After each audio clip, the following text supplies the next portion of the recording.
and I'd say very few people are kind of going back to first principles and thinking about the actual infrastructure and how it's designed. I mean, so the data that I've been looking at recently, the data center industry is probably responsible for somewhere, in the low percentages of the total electricity consumed around the world, maybe 2-3% of that. But actually growing at the moment. In fact, ICT as a whole maybe could get to 20% of total electricity consumed around the world. And I think for IT, we've been able to, or the industry, if you like, has been able to hide behind the fact that processing power has been increasing much more quickly than power consumption has. And so, if you like, the amount of power per processing unit, let's call it, has been reducing. But actually, the real, underneath that kind of ratio type analysis, the actual amount of power has been increasing.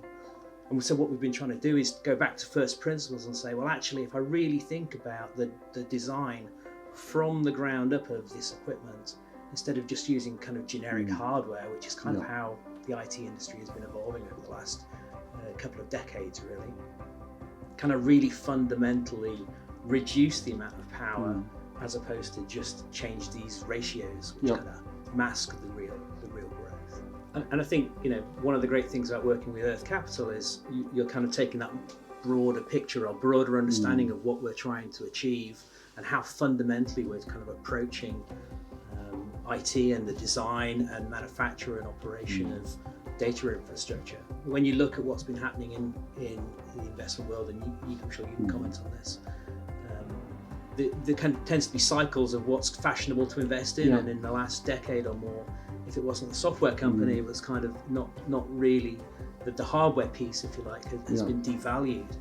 And what's that's meant is that no one's been investing in doing what you might call hard tech, the real rethinking of the hardware infrastructure.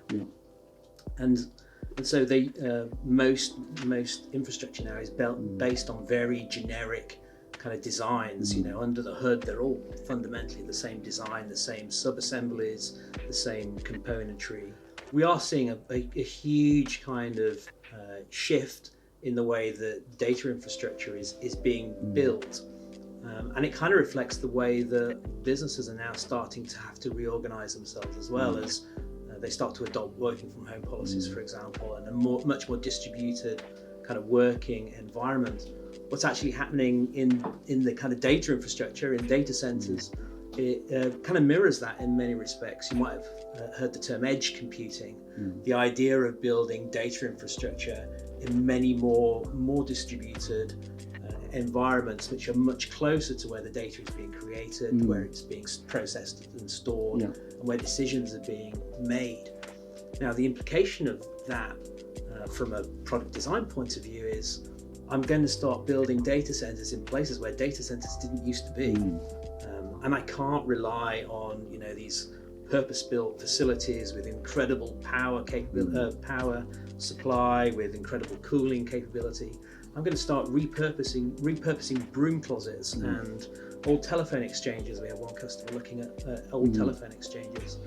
And so if we continue down a path of just using generic hardware that's hot and power hungry and needs lots of cooling, we're just going to fundamentally hit a wall, and we're not going to be able to deliver this infrastructure into these kinds of locations in a way which is viable, let alone a way which is sustainable and carbon efficient.